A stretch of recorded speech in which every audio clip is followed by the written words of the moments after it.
Call to order the Gurnee Village Board meeting for March 21st, 2022. Roll call, please. Balmas. Present. Thorstensen. Here. Woodside. Here. Ross. Here.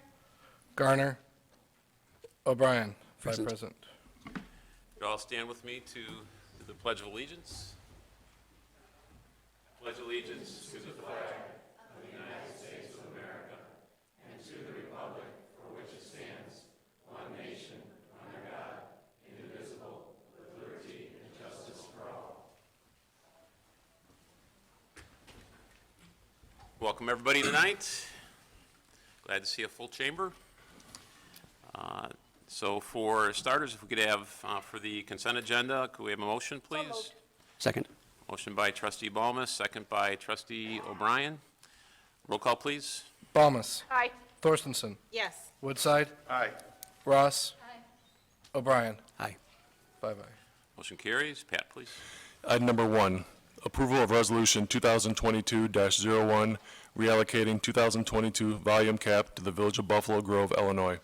Item number 2, approval of resolution 2022-02, authorizing maintenance and improvements of streets and highways under the Illinois Highway Code 2022 Motor Fuel Tax Program.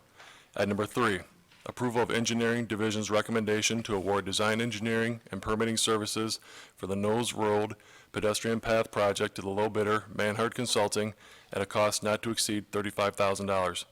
Item number 4, approval of request to allow Economic Development Director Ellen Dean to attend the International Council of Shopping Centers Recon in Las Vegas, Nevada from May 22nd through 24th, 2022 at a cost not to exceed $2,000. Item number 5, approval of setting bid date of April 25th, 2022 for the Lawrence Avenue and Route 21 water main projects. Item number 6, approval of payroll for period ending March 11, 2022 in the amount of $884,281.29. Item number 7, approval of bills for period ending March 21st, 2022 in the amount of $1,565,777.77. Is there a motion to approve? Motion approved. Second. Motion, Trustee Thorstensen and Trustee Ross for second. Yes, roll call, please. Balmas. Aye. Thorstensen. Yes. Woodside. Aye. Ross. O'Brien. Aye. 5-0. Motion carries.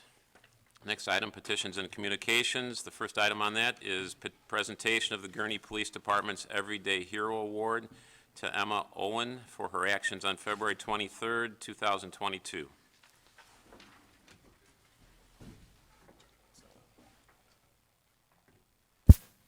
Seems like a photo opportunity.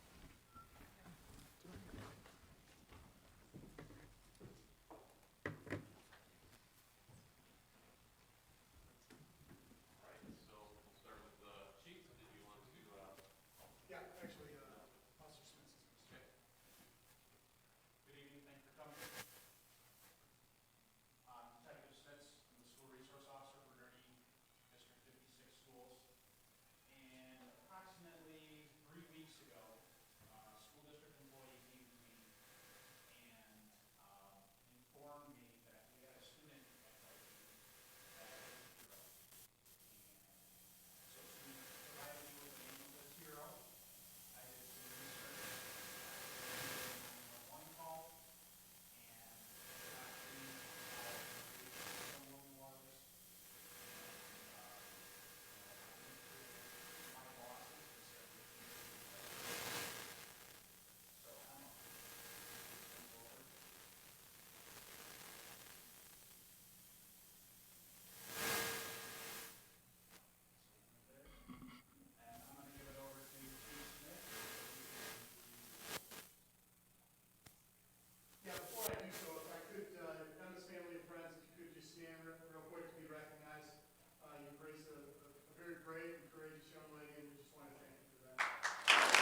ensured that her grandmother received immediate medical care during an emergency. We commend Emma for providing outstanding service to her family and the community by using the 911 emergency system during a stressful time. On behalf of the Gurnee Police Department and the Mayor's Office, we extend our appreciation for a job well done. Emma Owen.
So next on the item, item 2, presentation of the VFW First Responder of the Year Award to Police Sergeant Jason Kalinowski. If I could have Commander Dubrow come on up for me he's the post commander from Mount Prospect? Correct. I'm going to turn this over to him, but before I do so, I just wanted to say a couple of words about Jason. I think a lot of the folks in this room recognize he's our face of community involvement and positivity, and he does a lot for the community and for fundraising and for giving back and servicing. And so this is nice that he's being recognized, and with that, I'll turn it over for this recognition. I'd just introduce myself. My name is Les Durrell. I'm the commander for Mount Prospect Post 1337, Veterans of Foreign Wars. Tonight I brought with me part of my staff. I have Tony Sellier, my junior vice. I have my adjutant, Jim. Service officer, Dutch to group making pictures. Quartermaster, All-American Quartermaster, Jeff Warren. A member, Bill Starr. Bill Starr is also the commander of the American Legion. Tonight we're all here together to give a first responder award. This is Jason Kalinowski. I'm going to read it off here. Veterans of Foreign Wars of the United States, Prospect Post 1337. Certificate of Appreciation and Recognition of Excellence in your patriotism, dedication, passion, and support to the veterans community. You're an outstanding spokesman of freedom. Jason Kalinowski, on this 21st day of March 2022, in witness whereof, I hereunto set my hand in the official seal of the Veterans of Foreign Wars of the United States.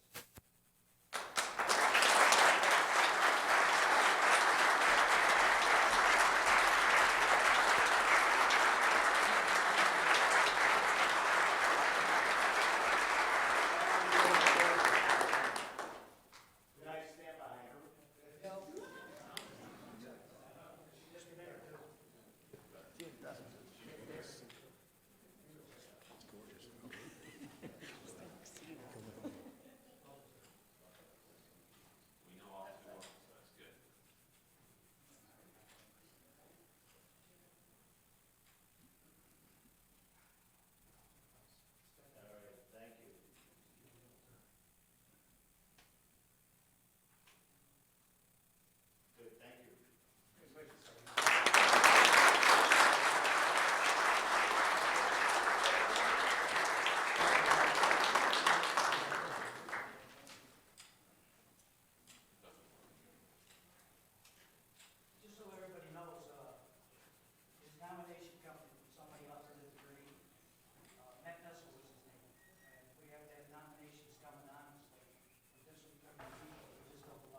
This winter, we had 3 All-State athletes. One is not here today. His name is Blake Vanderjute.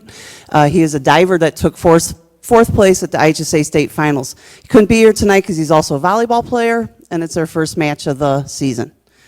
Next to me is Amanda Heyman. Amanda's a junior at Warren, and she took 4th place in the vault at the IHSA Gymnastic Finals, and she also qualified for the state meet in the all-around. She did a great job. She's a great role model to the other gymnasts. She right away became a leader of the team, and I feel very lucky, as I believe our coach does, that she will be back next year. So this is Amanda.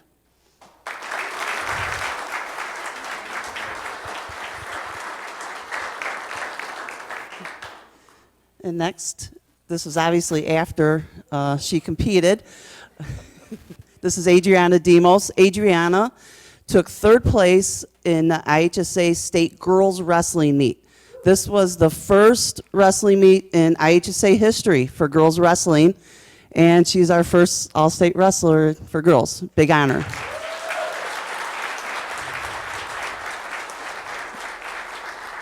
Adriana is a senior, and she'll be continuing to wrestle at Albion College next year. She's also the reigning Miss Teen Illinois International. So she is very multifaceted. I just want congratulations to both of them for. Thank you, baby.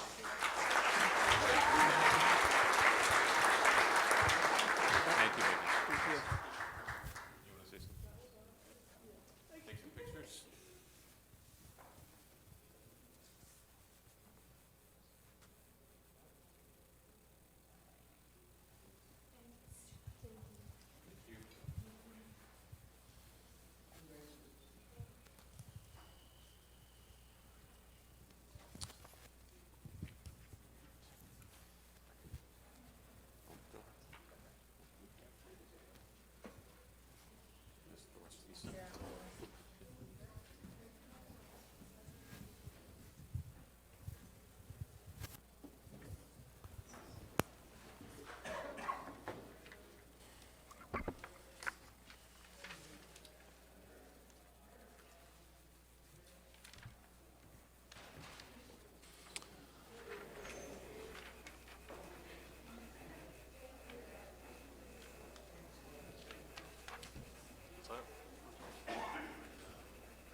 So the next item on the agenda is a presentation by Warren Township High School District Superintendent Dr. John Algrim for the District 121 referendum.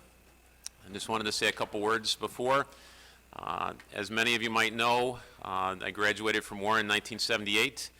My mom graduated from Warren in 1957. And Warren is near and dear to my heart. It's meant a lot to me in terms of what it's contributed to me, how it formed me. The friends I have today are they're from high school, from grade school, from growing up in Gurnee. As I see Warren today, I see the same opportunities. I see the excellent job that they've done in forming students and not doing it with a whole lot from my perspective. So I know that for some this is a contentious issue. For me it's not. For me it's an opportunity to support our children, our students, to give them the same opportunity that I had, that we all had.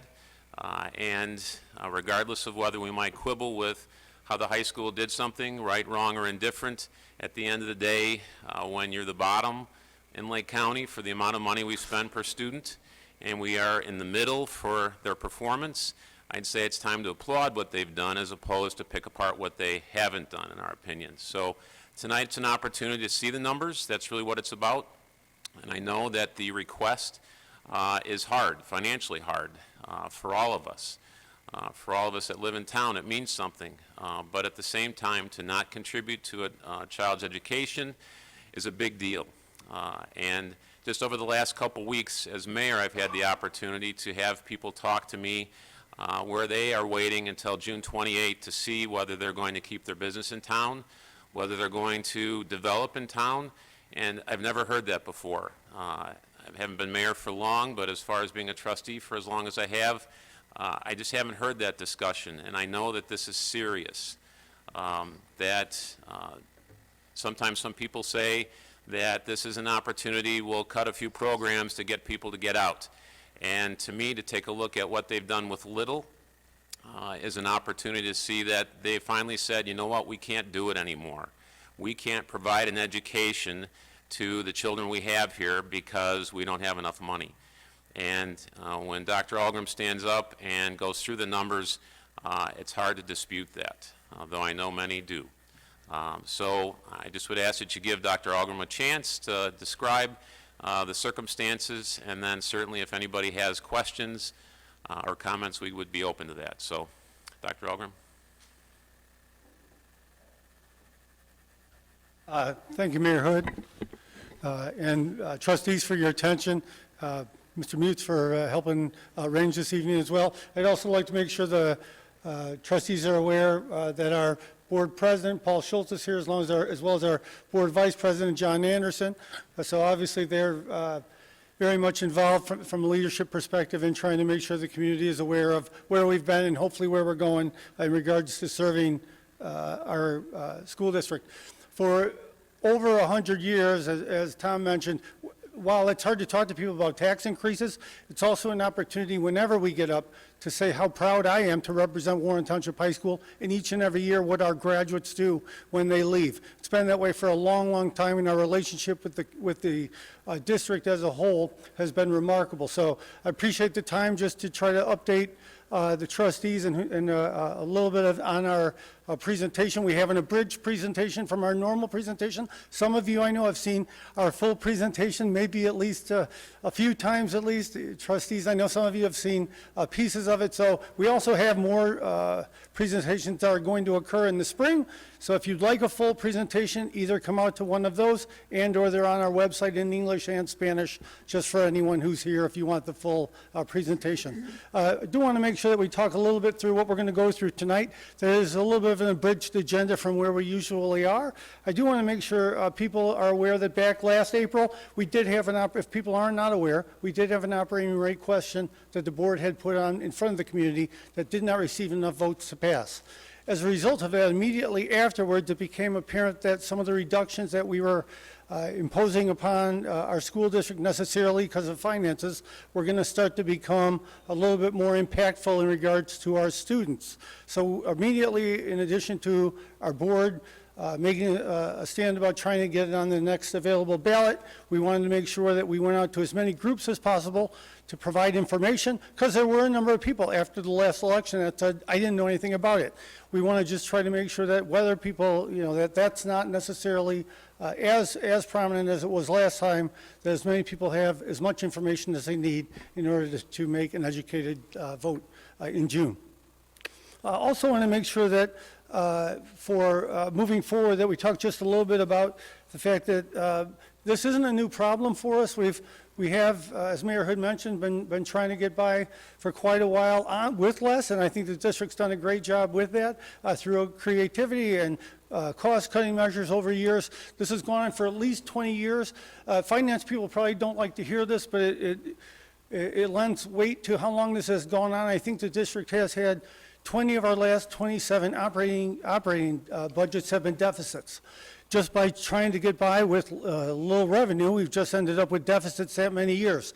The last time the district passed an operating rate referendum was back in 2001 for 12 cents. So it's been a conversation that's gone on with the community, and there's been a couple of failed operating rate referendums since that time. So it's been a conversation for those that have been in the community a long time that's been out there. But for me, it's an opportunity just to kind of revisit with people where we've been. Next slide, please, Pat. So the one thing that, as mentioned, as Mayor Hood mentioned, that we've just been trying to bring to people's attention, because many people have been surprised when they see this. These are the 10 high school districts in Lake County. They're not, these are by high school districts, we only serve 9 through 12 students. We don't have any elementary districts as part of our district. And so of these districts, Warren is last in regards to our funding per pupil. People are surprised at this at times just because we're very proud of what we produce every year. And obviously, people, when they see this, You know, we just want to make sure they're aware of what this means. So we get $13,293 locally. These are from 2020, by the way. $2,940 from state sources, and federal gives us $400 for $633. The average in Lake County for the high school districts just in Lake County is, I'm going to go to Dr. Engel's slides here, is $25,337. That is $8,704 less than the average. So as you can see, we've just had a hard time making our ends meet over time with this limited revenue. Next slide.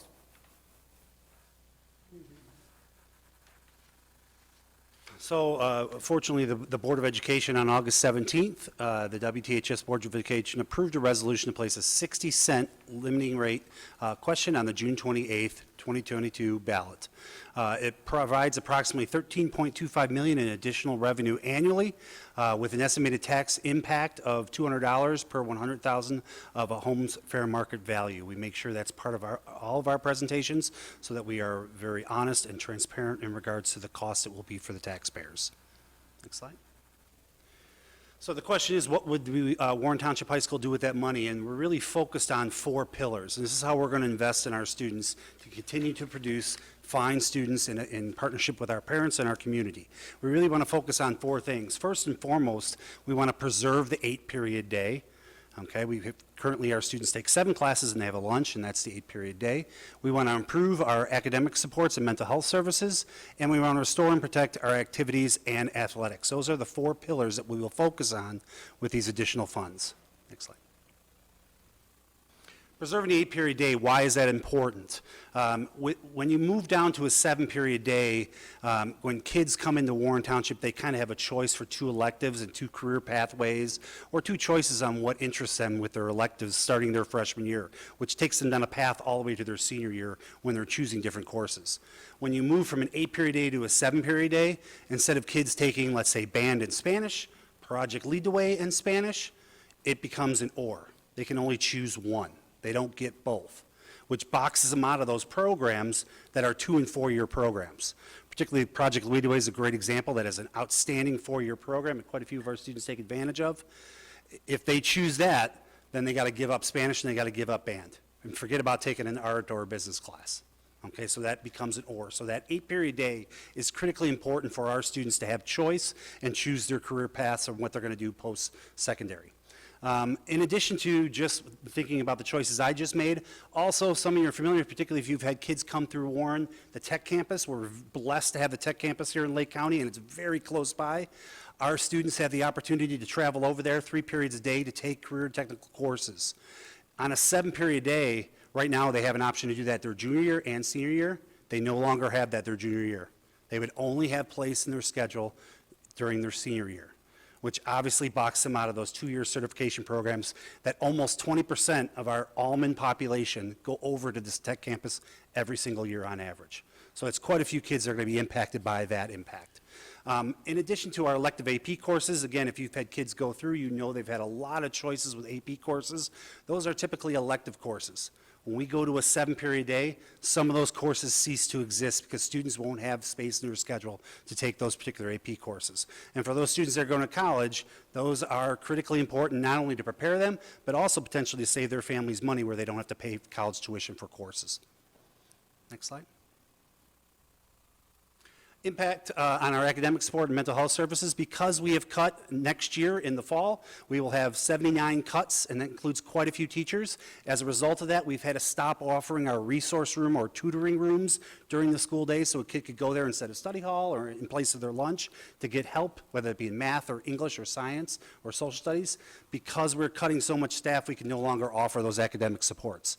It's critically important for our students to have that on-site support from teachers in those departments. And again, those things have been going away due to our cuts amongst our staff. Mental health services, again, several cuts have happened in student services. We've cut social workers, we've cut counselors. We're just not providing the same level of support that we've been proud to in the past, and those are direct impacts on kids. Again, what we've just been through with the pandemic, kids have been through a lot, both at home, in the community, and those mental health supports are critically important to them. We want to continue to provide those services that we're unable to provide at this current time. Slide. Restore and protect our athletics activities and clubs. Again, if you have been from the community, you have kids go through, I'm sure they were part of, whether it be a club or a sport. Almost 3,000 of our students participate in either an activity, a club, or a sport. We're extremely competitive in everything that we do.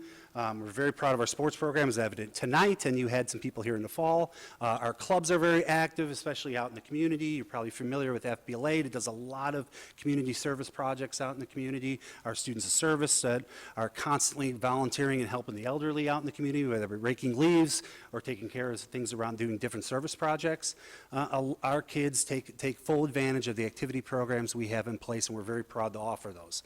Unfortunately, without additional funding, right now, we are scheduled to lose our entry-level program in athletics starting in the fall. We are currently not scheduling that entry level, whether that be freshman or JV, for the fall. If we are lucky enough to get the additional funding in June, we will immediately reinstate those levels. Again, obviously, we're very proud of our athletic program, and that's not something we want to happen where kids start getting limited opportunities to participate. Then as early as the following year, all activities be cut. So all those 55 clubs that we have that kids take advantage of and certainly play a great role in their lives, I think, and them growing as individuals, those will be eliminated in 23-24. Slide. And again, just to take you back, Dr. Algrim had this slide up early on. This is our funding, and you can notice that Warren Township High School is last. And I question anyone in this room, look at anything we do, whether it be academics, athletics, activities, test scores, anything we do, you will find Warren last in nothing. The only thing we're last in is funding. Next slide. What would a 60-cent living rate increase do to our standing? We move up, we're second to last. Some people say, well, that's not a big jump. But we've proven over 100 years that Warren can produce outstanding students in partnership with the community and with parents. So this limiting rate increase, we do believe we will start to sustain the programs we had in the past. And just like Mayor Hood said, his experience coming through Warren, we want to continue to provide that experience. And we believe this will do that for us moving forward. Thank you, Dr. Keeley. Any questions from the trustee? So one, I just might, just for a clarification, as far as the village board's concerned and myself, obviously we live in Gurnee. However, we don't have any oversight as far as the high school is concerned. We're partners, important partners. We listen to them, they listen to us, but we can't tell them to do anything, right?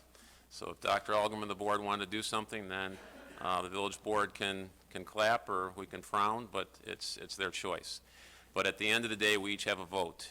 So come June 28th, as far as the referendum is concerned, I support the referendum and I will vote for it. But each trustee has their own choice to make, and it's one vote. It's not the village vote or anything like that. So we want to make that clear, and sometimes crossing the line, some people don't like that because we represent the whole village. But at the same time, when it's something this critical and that important to the village, from my perspective, don't have a choice. I just think it's the right thing to do, and then everybody else has their own opinion, obviously. So I think what Dr. Algrim said, it's like getting the word out. You have the facts. If after you have the facts that your vote's no, that's your choice. I have the facts, my vote's yes. So if there's some questions or comments from the board.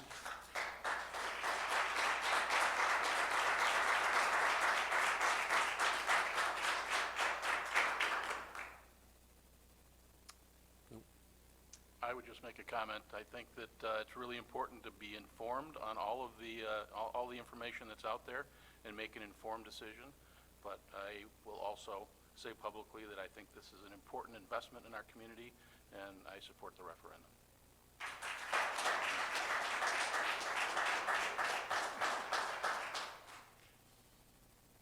Trustee Thorstensen?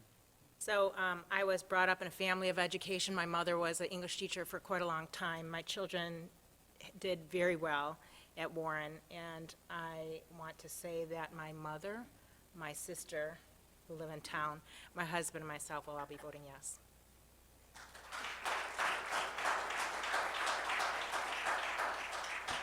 I guess it's my turn, so I'll say that my mother taught at Warren, so a long time ago. And actually, before I was born, because back at that time, my dad also worked at the high school, and she could not continue to teach there because two people from the same family couldn't teach it. So things have changed a bit.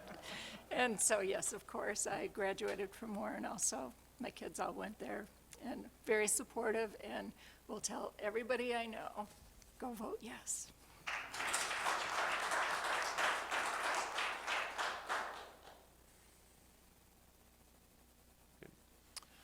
Thank you, Dr. Algrim.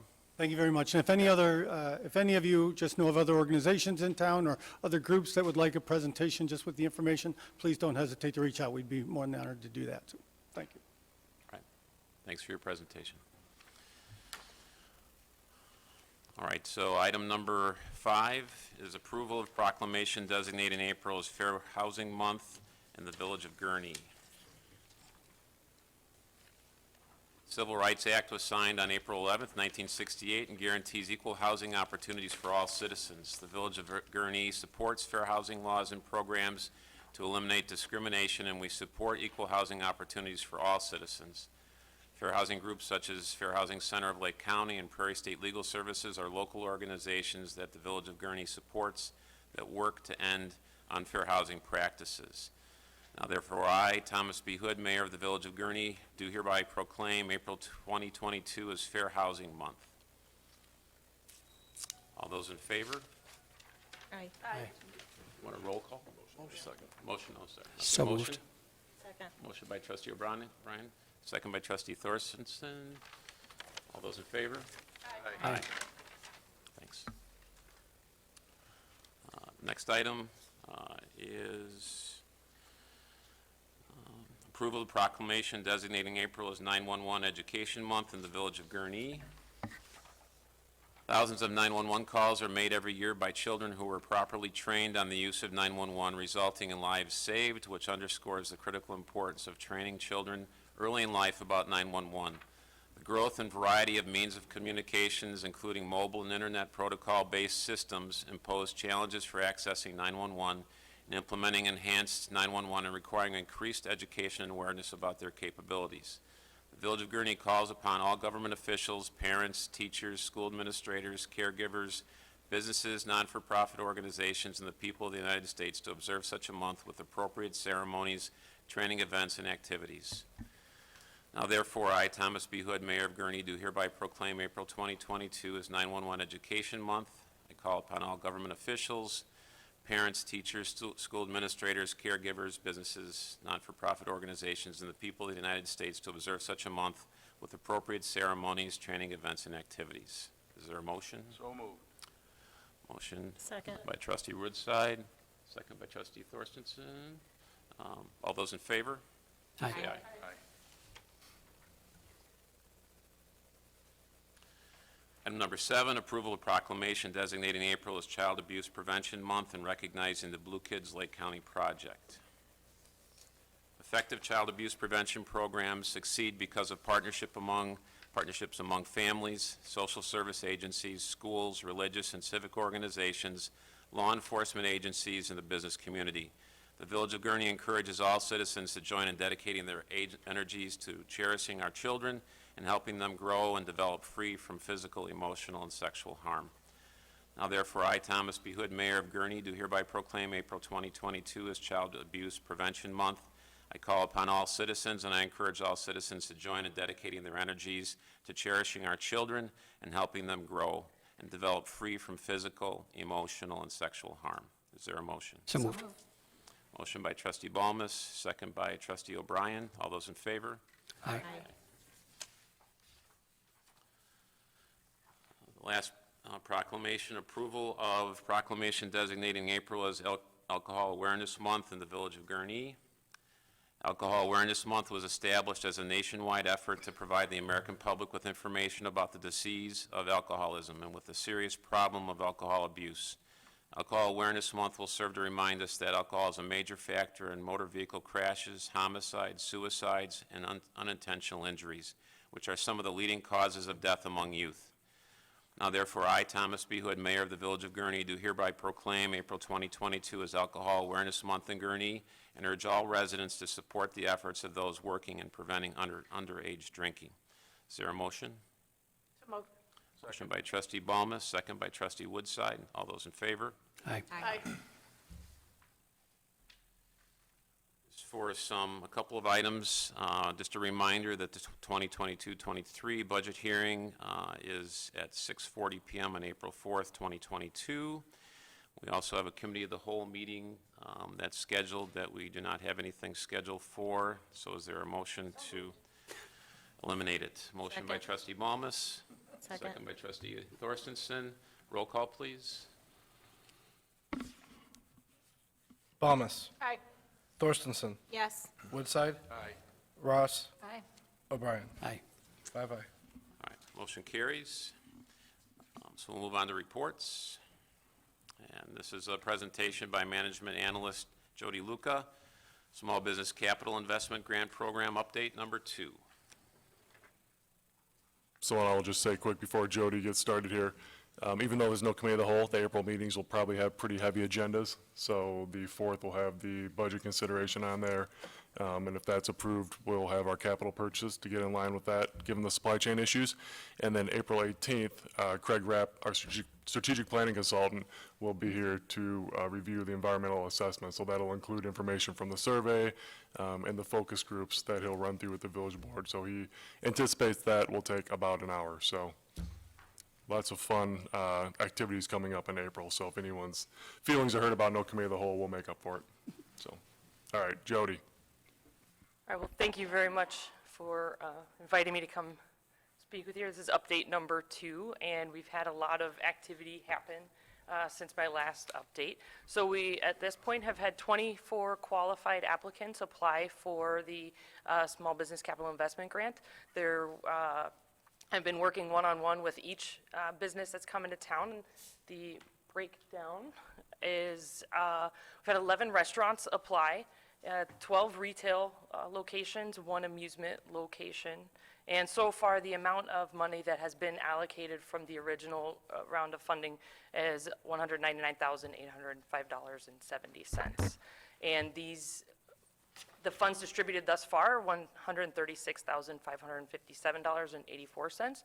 The other funds, which we'll get through in the slides, are from applications that have come in, have been approved, but the projects have not yet started. Could be because of weather, some supply chain issues, a whole lot of stuff, but communication is definitely happening.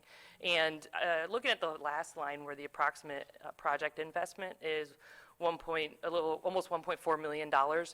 This is a good rough estimate because we do ask the applicants to put the amount of money that the project entailed. And so this kind of mentioned before is not necessarily subjective, but some people who have put in their application have said the whole project is worth several $100,000, while others will say this specific part that we're asking reimbursement is worth $50,000. So a lot of that depends on the reporting, but what we have to show is that the total investment back into the community is almost $1.4 million out of the $199,000 allocation so far. So these are the completed projects, which means the project has come in, it was approved, it has been completed, the check has been sent out to them, and they were a successful applicant throughout to partake in the grant program. And so as you can see, different sorts of projects going on, a lot of interior renovations. Several of these businesses had some unexpected costs come up, hence, replacement of the HVAC system. Those were non-planned expenses that came up, and the capital investment grant was able to help them out. They would reach out, say, I heard about this, is this something I could partake in? Walk them through, make sure they're a qualified applicant, and they would. So these are projects in progress. These 3 right here are currently projects going on, so they haven't quite completed everything yet. But again, this is one of those things where I have been in touch with them. The money has been allocated. They know that they can count on us once their project is complete, they can count on us to come through with the funds listed here. And these 4 projects right now are ones that are up on queue, and so these, again, waiting for the right time of the year to start the project, or waiting for some supply chain issues. So these, I've been in touch with them as well, and everybody's excited to move forward. Every business, whether it's one that's completed a project or has a project that's really waiting in the wings to get completed, is grateful to the village, to the trustees, for allowing and implementing a project like this, especially after a time of COVID. So this really came through to help them out a lot.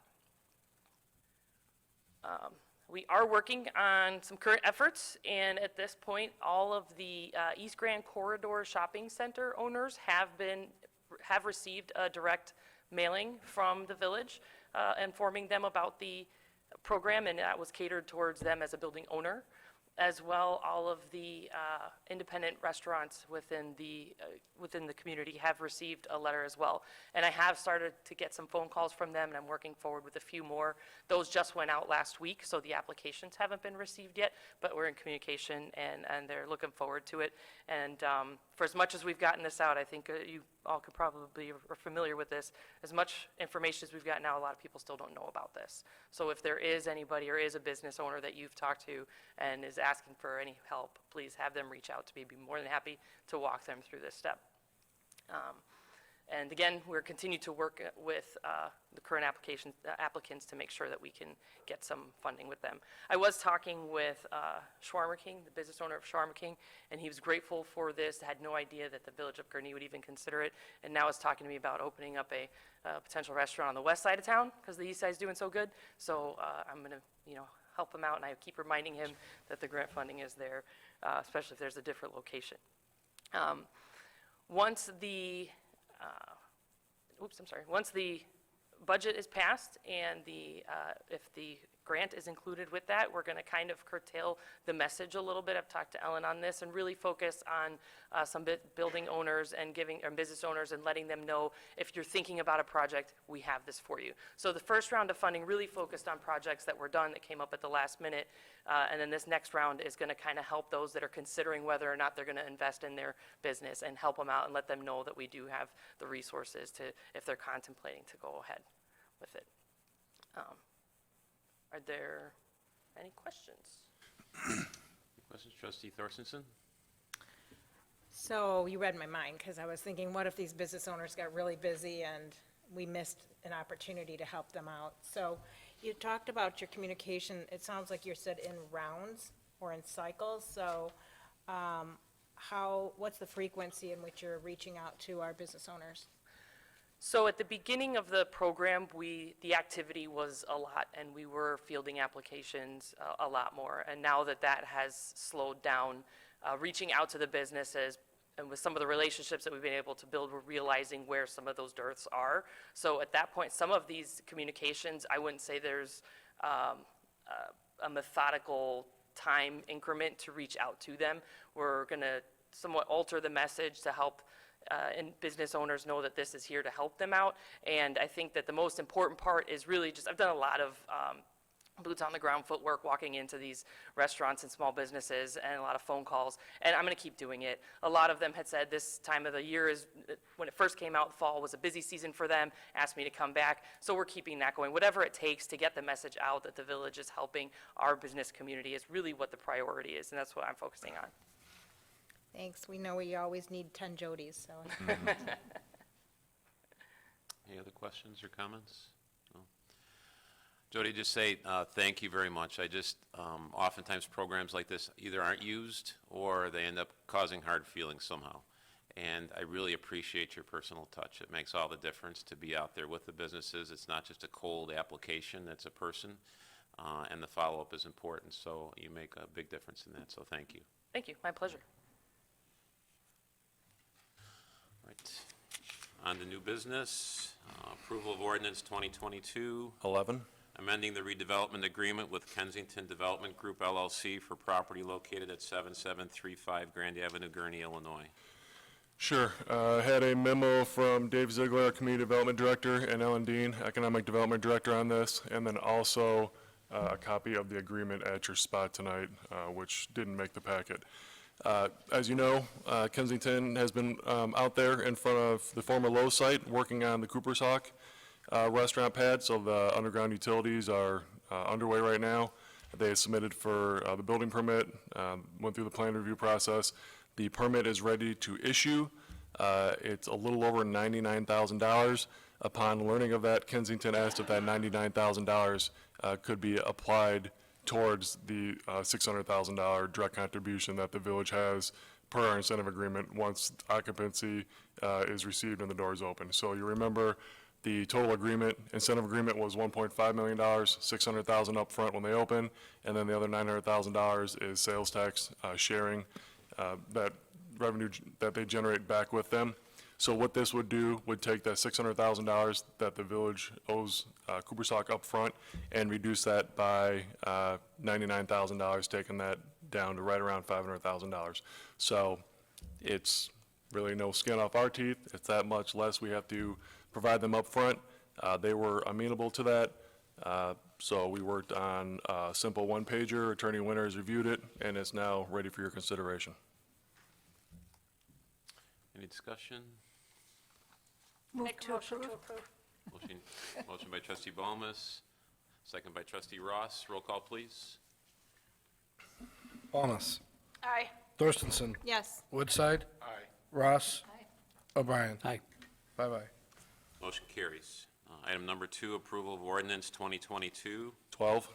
approving an intergovernmental agreement for dispatch services by and between the Village of Gurnee and the Beach Park Fire Protection District. Pat? Sure. So I had a memo from our fire chief, John Kavanaugh. This is really a renewal of the dispatch agreement that we have with Beach Park Fire. So Gurnee Communication Center provides dispatch for Beach Park Fire. We've done that since 2017. It's been a good working relationship. This is the successor agreement. It's a 5-year term, has 2% annual escalators in it. Start out at $58,436, ends 5 years later at $63,253. The agreement, the language within the agreement, I don't believe changed at all besides the dollar amounts. So it's worked well for us, worked well for them. Beach Park approved it at their regular meeting in March, and now it is before you for consideration. Any comments or questions? Is there a motion? Second. Motion by trustee Woodside, second by trustee O'Brien. Roll call, please. Balmas. Aye. Thorstenson. Yes. Woodside. Aye. Ross. Aye. O'Brien. Aye. Motion carries. Next item, item number 3, approval of recommendation from Police Department and Information Systems Division to award next generation 911 answering equipment, software, and hardware upgrade project to the low proposer Intrado. At year 1 cost of $168,948.52, 5-year total cost of $295,913.51. Expense eligible for 100% reimbursement from the NLCCETSB. Pat? Sure. So I'm going to let Information Systems Director Chris Velkover walk you through this, but I would just say Ryan Nelson, the Assistant IS Director, is here, as well as Phil Burnell and Molly, Communication Supervisors. So plenty of people to answer any questions you may have. Thank you. 911 centers in Illinois over the next 14 months are going to take a 40-year jump forward in how 911 calls are delivered. This proposal and what we're putting together here is to get us ready for that. We are currently scheduled tentatively for that transition for our center this August. A couple things we're looking to accomplish with this: get all the equipment and the software in our center ready to match up with what the state is doing to deliver those calls. So they have a very specific set of requirements depending on who your manufacturer is, and what your software versions are, what it needs to be capable of, what's been certified in advance. This lines us up for that. We're also taking advantage of the opportunity to go from 6 to 7 answering positions, which matches up with what we did with the radio consoles a few weeks back. We're also securing services from the manufacturer for both our testing date and our go-live date so that the technicians are on site. You're not talking to somebody over the phone, and that was a requirement that the state was putting forward because they want this to go smoothly. They've got about a 14-month window to transition everybody over, and they're looking to try and make sure everybody hits their date correctly. It also maintains the integrations we have with our internal administrative phone system as well as the administrative phone system for the city of Zion, which is part of what we integrated with consolidation. It avoids extensive retraining for our communications operators because the interface remains mostly the same. And by doing this now, we're assured by the manufacturer and the support people that will be done in advance of our cutover date. We have two proposals for this, one directly from Intrado and one from Motorola.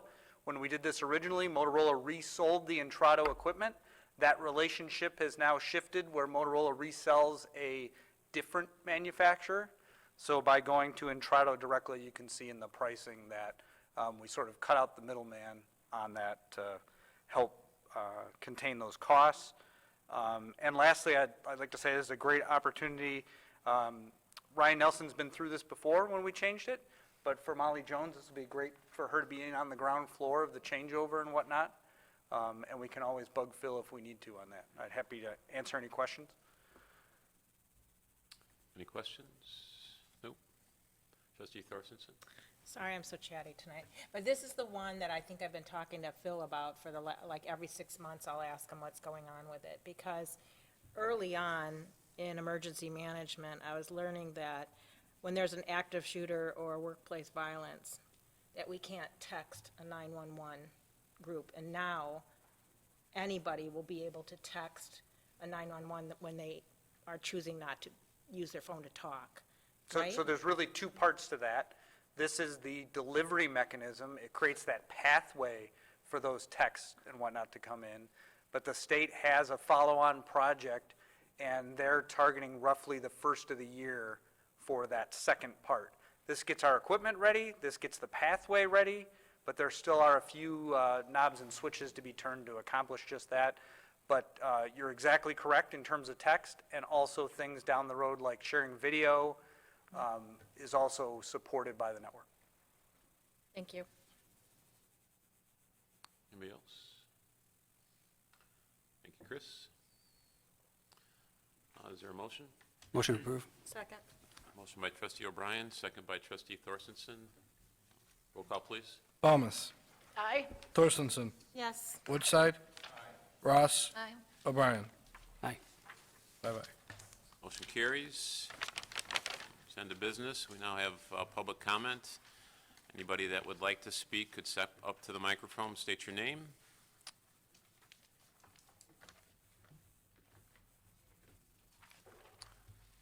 There being none, public comments closed. Is there a motion to adjourn? So moved. Motion by trustee Balmas, Second. second by trustee Ross. All in favor, say aye. Aye. Aye.